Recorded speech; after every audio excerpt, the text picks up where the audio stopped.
So far, we've managed to do pretty well. It's been an awesome start to the season. But we're already calling upon my brother-in-law, Brent, again. We're heading to the farm where David killed yesterday, and it's actually one of Brent's farms. So, but the thing is, I gave him free run of Illinois deer hunting. So, I mean, it's a pretty good trade out, right? Yeah. Tennessee turkey for Illinois deer. I mean, I think he's winning. Yeah, even though you killed a deer last year, didn't you, up there? Pretty nice buck. And we got a turkey. I think Illinois deer's worth about, 4 Tennessee turkeys? At least. Okay, I feel good about it then. We're gonna go back down here. Yesterday we couldn't get across to the big woods where they were staying because the sun was up and it was wide open across that field. So today I'm hoping that we can get across through there, even though it is pretty bright out with this full moon. We're gonna try to get across the field to where they're roosted at. It's only how big is it woods? 10 acres? Probably 10 acres. 10 acres of big woods that they're actually roosted in. So we're going to go ahead and get across that little field, or actually it's not a little field, it's a big field, and try to get set up close to where they're roosting at, and see what happens. It's only a 40-acre piece, so if they're honest, they're honest. If they're not, we're going to have to either do some really good calling and pull them over to us, or go somewhere else. Lego. Thank you, Brent. We're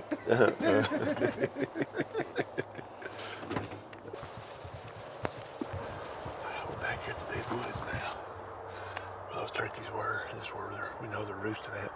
Hopefully. I mean, there's a couple more little patches here beside us on the farm that could be in, but this is the biggest one. So yesterday we stayed over there.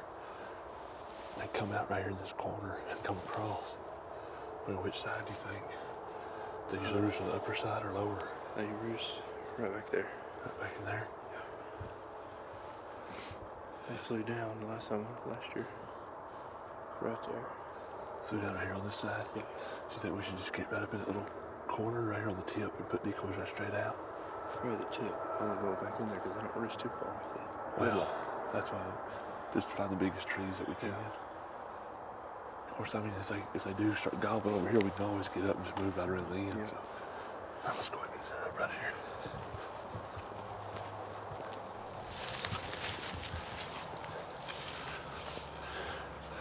We don't have a whole lot of good area to set up here, so always carry a little saw with you. It works out great.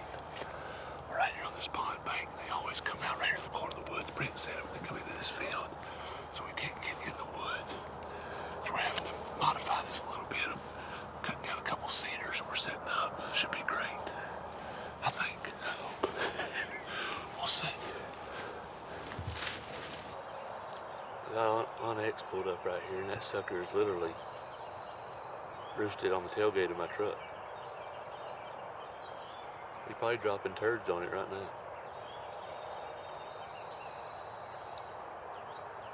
Listen to him. He's right there. He's right on the corner of the truck, and on the corner of the tree. I mean, he sounds like he's by himself. We might be able to call him up here.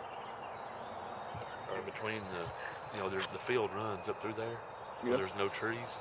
He might walk right through that gap right there. Yeah, he's definitely in the field back up there when we drive in, the neighbor's field. Yeah. Yeah, I think so. Sounded to me like it, didn't you, Dave? It sounded like, he's moved 50 to 75 yards, like he's pitched out in that field.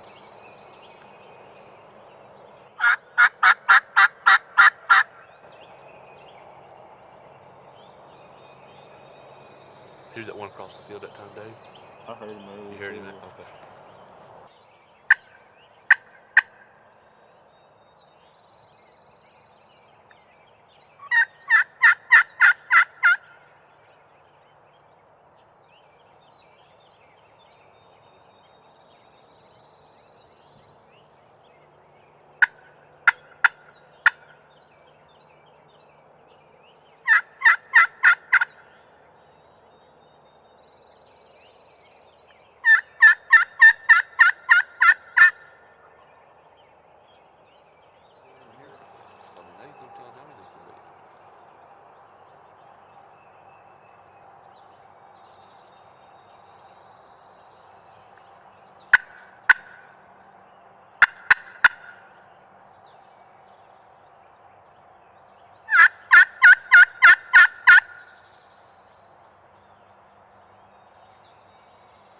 standing out there in that field spinning circles probably. We'll shut up now, they've heard us. Be quiet for a little while.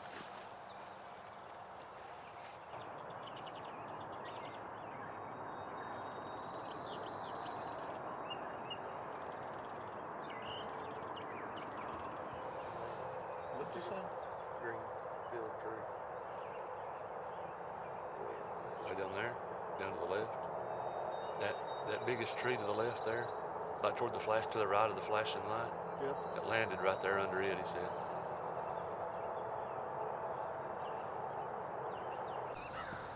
Here he comes.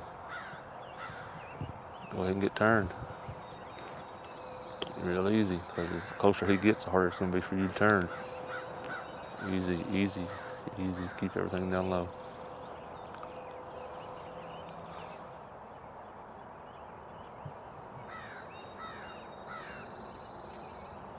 That's a big bird, boy.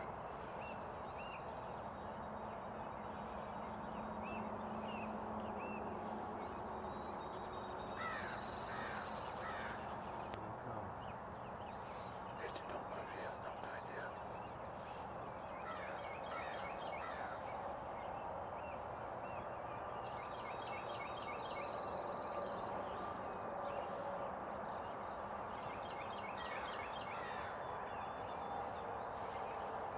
It turns away from us.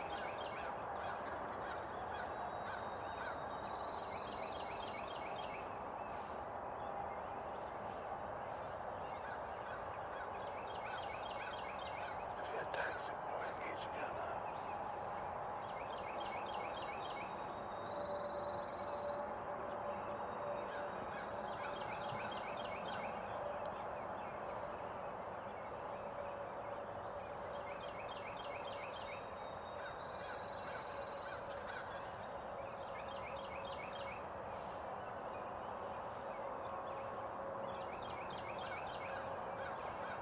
Get your gun out, get your gun out. Hang on, wait.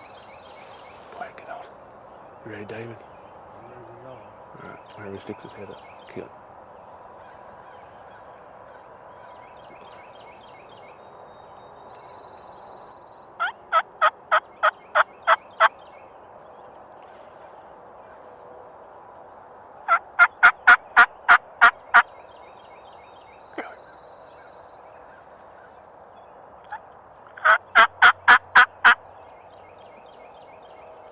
Just don't shoot my decoy.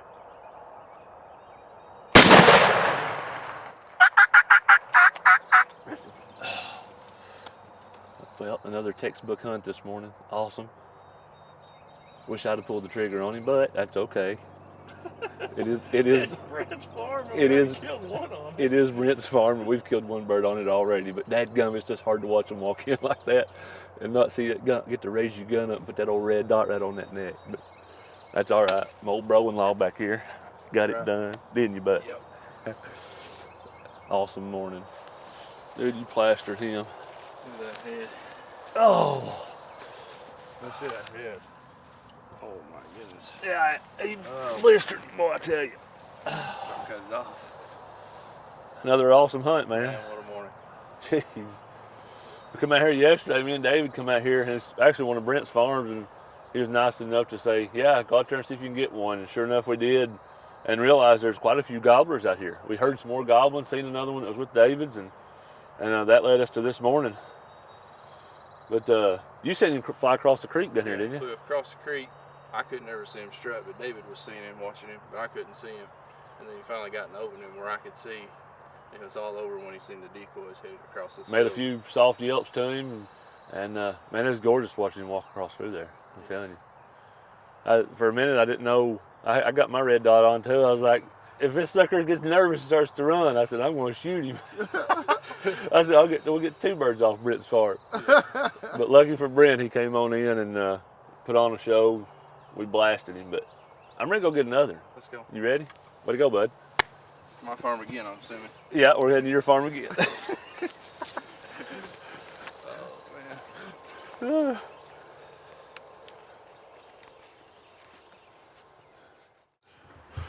All right, guys, it is Today is April the 16th. It is this little man's birthday. Blake, how old are you? 11? 11 years old. We're gonna try to get him a birthday bird. Got his Uncle Brent here with him also. He's got his gun. We might try to double. We'll see. See how it goes. But it's breaking daylight. We're running a little bit behind. We gotta grab these decoys and get out here and get set up and get ready. Alright, we were just easing up here to get set up on this ridge. And there's birds that's roosted right over the top. We about got busted for sure, didn't we? If it hadn't been for Brent, we would have. He was looking. Is it strutting? Is that strutting on the limb? Strutting on the limb, so we're gonna have to back up. We're gonna get set up over here on this other ridge side, ridge top. Try to get where they were going the other day.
Boy, I tell you, when you're his age, birthdays are a good thing. When you're my age, they just keep getting rougher and rougher on you. But awesome hunt this morning. Blake's 11th birthday today, ain't it, buddy? And I don't know if any of you have ever watched all of our stuff before. I said a long time ago that Brady, my youngest son's birthday is on the 2nd. Blake's is on the 16th of April. I've always said that I was going to take them turkey hunting on their birthdays. So took off work this morning, grabbed Blake, and we came out here, and it was well worth it. You know, playing with it. But my youngest son Brady, he got one during juvenile, and that was right real close to his birthday. So both of them got birthday birds this year. Had an awesome hunt. Got up here this morning, heard Brent, 5 or 6 different birds gobbling off in that little bowl there behind us. 5 or 6. And if it hadn't been for Brent, we actually would have not been able to kill this bird. Because we were walking up the hill to get set up on him on a different ridge, and he looked up in the tree and seen a bird actually strutting up there on the limb. So we just backed up real easy, got set up down here in the bottom. Once again, we had that little pop-up Primos blind, and it worked like a charm. Once again, had some awesome footage. You come walking in just like you want one to. I mean, 6:15, boom, he was done. And just gorgeous. Nice big 10 3/4 inch beard. Blake made a great shot on him. It's still early in the day. I think we're gonna go take Blake back to the house, and we're gonna meet up with Lynn. He's off work today, and we're gonna try to get him on a bird. And I think Brent's gonna probably hang around with us today too. But I don't know, just an awesome morning. A little cool, wasn't it? Blake's been cold all morning, but we're gonna throw him in the back of the truck. We're gonna go get Lynn, Brent right here. We're gonna get out and see if we can find some more birds today. Birthday boy. No. No. Quit. Flog. Ow, that hurt. Flogging.